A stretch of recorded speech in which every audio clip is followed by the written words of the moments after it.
Hello అండి. Previous వీడియోలో మనం స్టోరేజ్ ప్రొసీజర్ గురించి బేసిక్ ఎగ్జాంపుల్ చూసాం. అందులో మనం ఓన్లీ ఇన్ పారామీటర్‌ని మాత్రమే చూసాం. సో, ఈ వీడియోలో మనం ఇన్ పారామీటర్ అండ్ ఔట్ పారామీటర్స్‌ని యూజ్ చేస్తున్నాం. అంటే కొంచెం అడ్వాన్స్డ్ టాపిక్ అనమాట. సో, ముందుగా డెఫినిషన్ చూడండి. A storage procedure is a saved block of SQL statements that can be reused to perform specific task.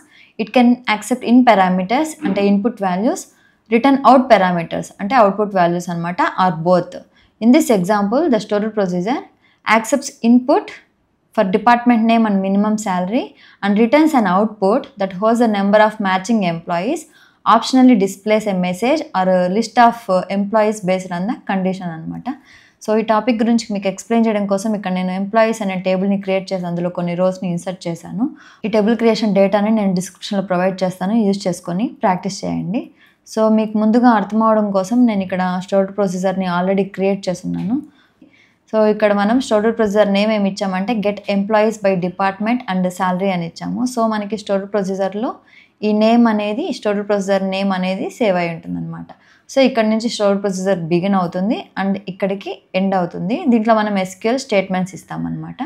Storage ప్రొసీజర్ని కాల్ చేస్తున్నాం అనమాట.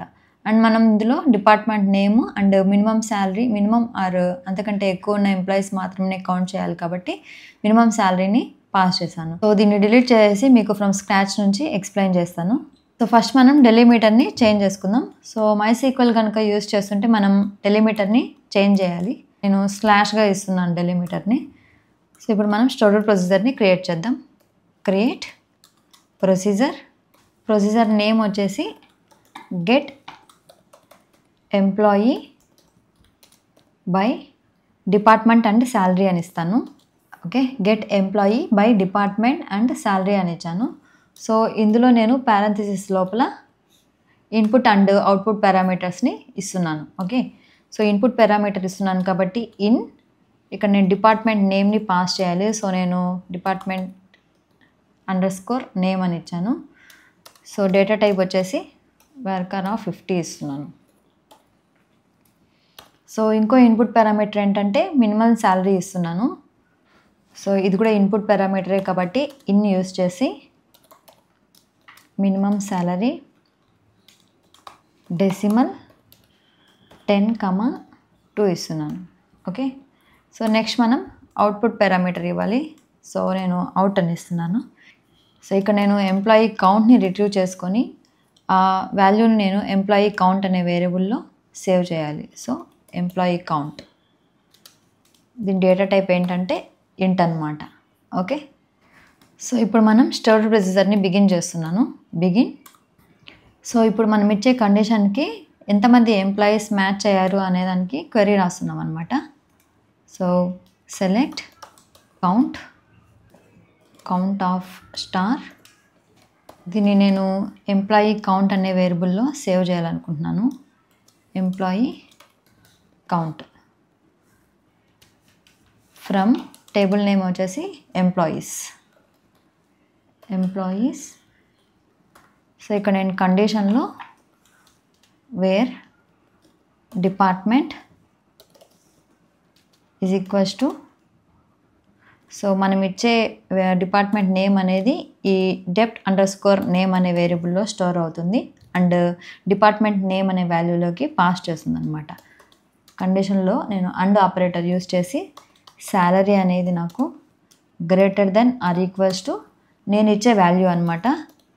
సో దాన్ని నేను ఇచ్చే వాల్యూ ఈ మినిమం _శాలరీ అనే వేరియబుల్లో స్టోర్ అవుతుంది అండ్ ఆ వాల్యూని ఈ శాలరీ అనే దానికి పాస్ చేస్తుంది అనమాట. ఓకే, సో నెక్స్ట్ వచ్చేసి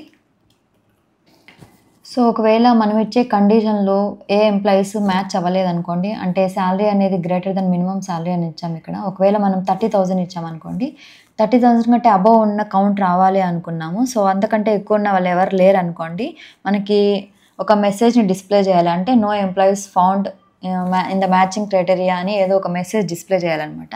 సో అందుకోసం నేను ఇక్కడ ఇఫ్ కండిషన్ని రాస్తున్నాను. So if employee count is equals to 0, then select. So ఇక్కడ నేను ఒక మెసేజ్ రాస్తున్నాను అనమాట. No employees found in the matching criteria అని ఇస్తున్నాను. No employees found in the matching criteria as message. Else select star from employees. Select star. So ఇక్కడ మనం again condition రాయాలి. కండిషన్ ఏంటంటే same department name is equals to department name and salary is greater than or equals to minimum salary అనమాట. Okay, so department is equals to department name and salary is greater than or equals to minimum salary. And if, so ఇక్కడ మనం if కండిషన్ని మాత్రమే end చేసాము. So next మనం ప్రొసీజర్ని end చేయాలి. And so procedure డెలిమిటర్ని మనం change చేసాం కాబట్టి స్లాష్గా, సో నేను ఇక్కడ స్లాష్ ఇస్తున్నాను. అగైన్ నేను డెలిమిటర్ని సెమీకాలంగానే ఉంచేస్తున్నాను. So delimiter semicolon. Okay, so ఇదే అనమాట స్టోర్డ్ ప్రొసీజర్ అనేది. సో ఇప్పుడు మనం దీన్ని రన్ చేస్తున్నాను. సో ఫస్ట్ నేను సెలెక్ట్ చేసి రన్ చేస్తున్నాను. సో ఇప్పుడు ఇక్కడ చూడండి, మీకు ఇక్కడ స్టోర్డ్ ప్రొసీజర్లో కింద మనం క్రియేట్ చేసిన get employees by department and salary కనిపించట్లేదు. సో నేను స్టోర్డ్ ప్రొసీజర్ మీద రైట్ క్లిక్ చేసి రీఫ్రెష్ ఆన్ క్లిక్ చేస్తాను. సో ఇక్కడ మనకి ప్రొసీజర్ అనేది క్రియేట్ అయిందనమాట, get employees by department and salary అని. సో ఇప్పుడు మనం ఈ స్టోర్డ్ ప్రొసీజర్ని కాల్ చేయాలన్నమాట. సో అందుకోసం నేను ఇక్కడ ఫస్ట్ నేను కౌంట్ అనేదాన్ని 0గా సెట్ చేస్తాను.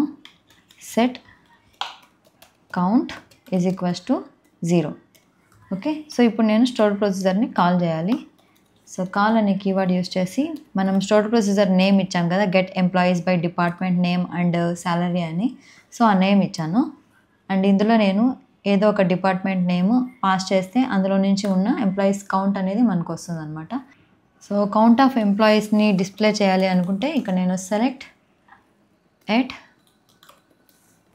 కౌంట్ యాజ్ ఎంప్లాయీ కౌంట్ అని ఇస్తున్నాను, సెమీకాలన్. సో ఇందులో నుంచి నేను ఇప్పుడు హెచ్ఆర్ డిపార్ట్మెంట్ నుంచి ఎంతమంది ఎంప్లాయీస్ ఉన్నారు చూడాలనుకుంటున్నాను. సో ఫస్ట్ మనం సెలెక్ట్ స్టార్ ఫ్రమ్ ఎంప్లాయీస్ ఇచ్చి, సో ఎంప్లాయీస్ అనే టేబుల్లో ఏముందో చూద్దాం. సో ఇదనమాట ఎంప్లాయీస్ అనే టేబుల్. సో ఫర్ ఎగ్జాంపుల్ ఇక్కడ డిపార్ట్మెంట్ అనే కాలంలో చూడండి, హెచ్ఆర్ ఉన్న రోస్ 3 ఉన్నాయి, అందులో 30,000 కంటే అబోవ్ ఉన్న రోస్ 2 ఉన్నాయి అనమాట. సో 2 ఎంప్లాయీస్ ఉన్నారు. ఫ్రాంక్ అండ్ అలైజ్ ఎంప్లాయీస్ మాత్రమే మనకు అవుట్పుట్లో వస్తారనమాట. ఫర్ ఎగ్జాంపుల్ నేను హెచ్ఆర్ ఇచ్చి అండ్ మినిమం శాలరీ ప్లేస్లో నేను 30,000 అని ఇస్తాను, డిపార్ట్మెంట్ వచ్చేసి హెచ్ఆర్ అని ఇస్తాను. సో మనకి 2 రోస్ మాత్రమే అవుట్పుట్లో రావాలి. సో నేను ఇక్కడ ఈ స్టోర్డ్ ప్రొసీజర్ని కాల్ చేసి అందులో సింగిల్ కొటేషన్స్లో డిపార్ట్మెంట్ నేమ్ హెచ్ఆర్ ఇస్తాను, కమా అండ్ శాలరీ వచ్చేసి 30,000 ఇస్తున్నాను అనమాట. సో మనం ఇందాక చూసాము 30,000 కంటే అబవ్ ఉన్న ఎంప్లాయీస్ హెచ్ఆర్ డిపార్ట్మెంట్లో 2 రోస్ ఉన్నాయి. సో నేను ఇప్పుడు దీన్ని రన్ చేస్తున్నాను. సో మనకి ఇక్కడ ఎర్రర్ ఏమొచ్చిందంటే ఇన్కరెక్ట్ నెంబర్ ఆఫ్ ఆర్గ్యుమెంట్స్ అనే ఎర్రర్ వచ్చింది చూడండి. సో ఎందుకంటే మనము స్టోర్డ్ ప్రొసీజర్ని క్రియేట్ చేసేటప్పుడు అందులో మనం 3 పారామీటర్స్ని పాస్ చేసామన్నమాట. సో ఇక్కడ get employees by department and శాలరీలో మనకి 3 పారామీటర్స్ ఉన్నాయి. సో అవుట్కి మనం ఇక్కడ పారామీటర్ని వాల్యూని పాస్ చేయాలన్నమాట. సో 30,000 తర్వాత నేను కామా యాడ్ చేసి ఎట్ కౌంట్ అని ఇస్తున్నాను.